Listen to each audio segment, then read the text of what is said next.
to yet another episode of Creative Connects Behind the Arts, a series of heart-to-heart conversations we have with African artists on their creative journey. Today we cross over to Nigeria to meet Denis, a mixed media artist, researcher, and graphics designer based in Lagos. In this interview, Denis shares his idea of perception, African imagination, and Afro design thinking. Stay tuned for our interview with him.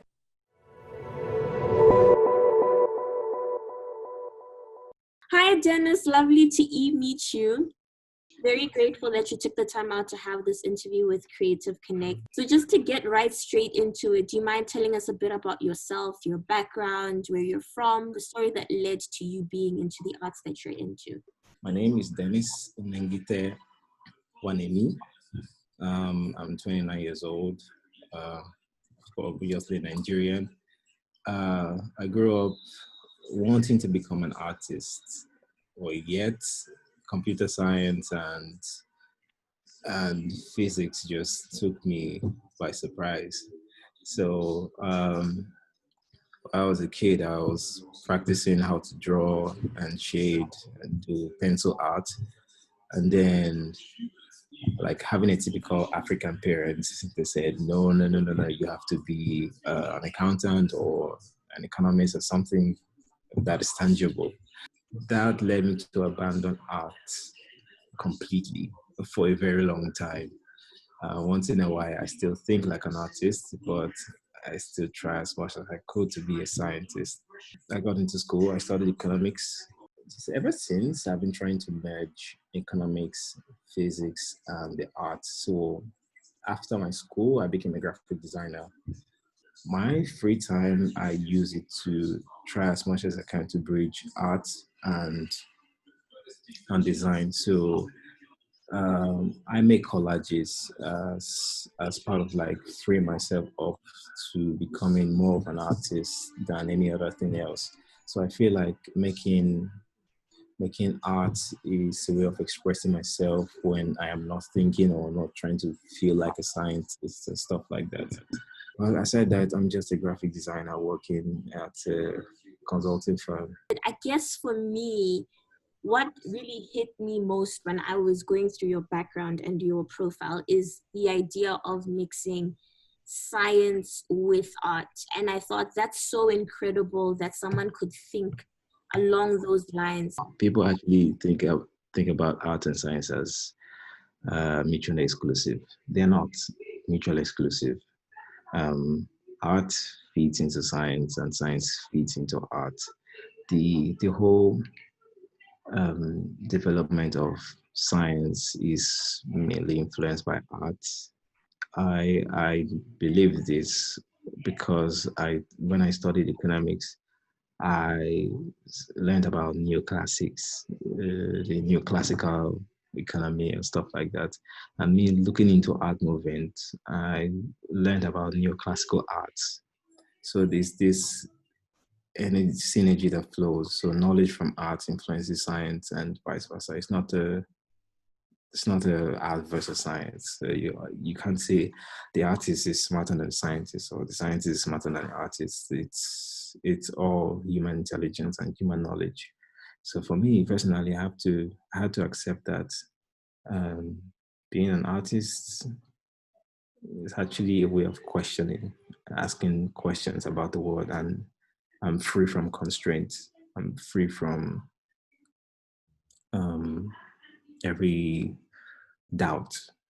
So, for example, an artist can say, "Oh, I can start painting the sky red." It depends on how I feel. I can start painting the waters red, which is ought to be blue. I can use lines to represent anything.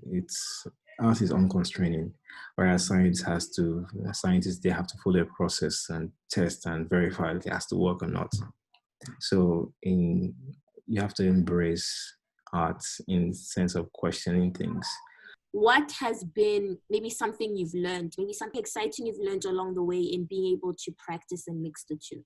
First of all, being a theoretical designer has a lot of psychology in it. So it's more psychological than just merging the two. Okay. Currently I'm working on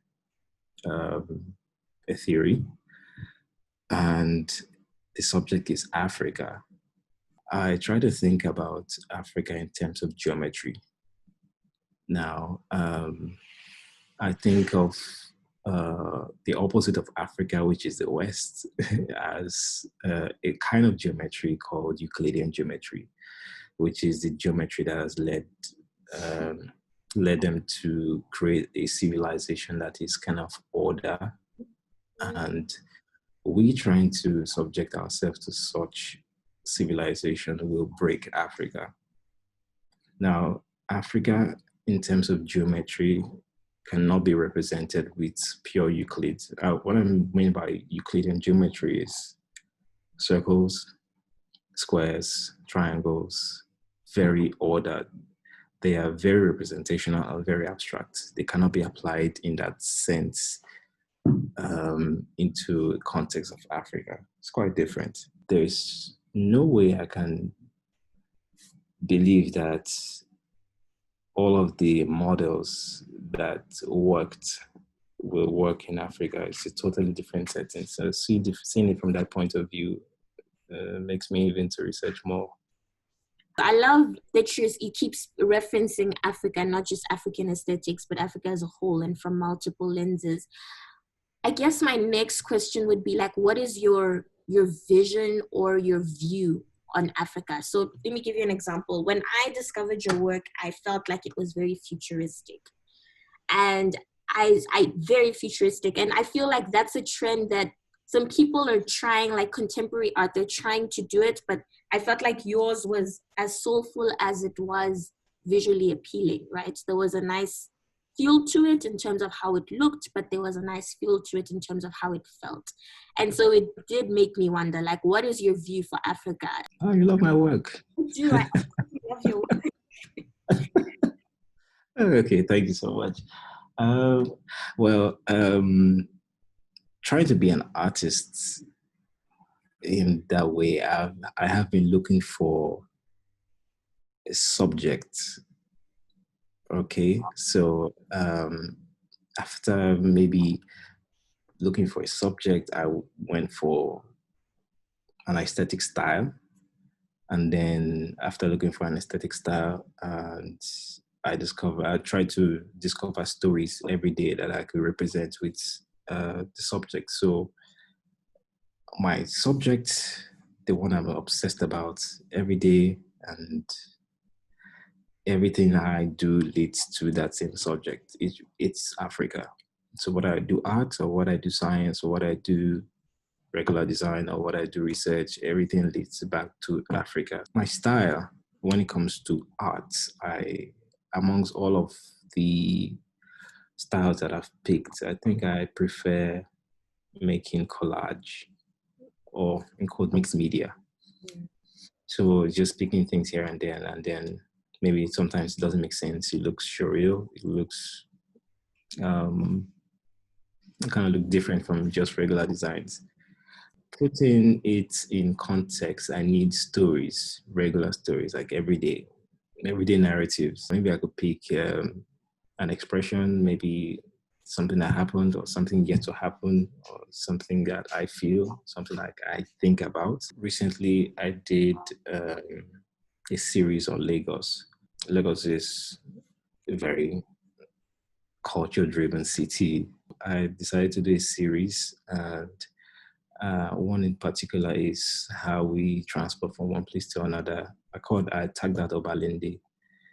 So Obalende is the name of a place where people take the bus to different parts of Lagos.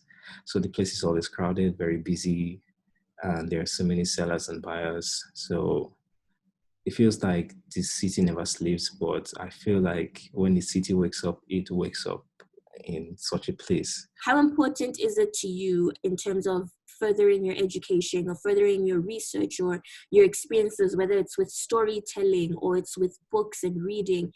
Why is that important to you? Try to think about how the Renaissance began and stories about Leonardo da Vinci.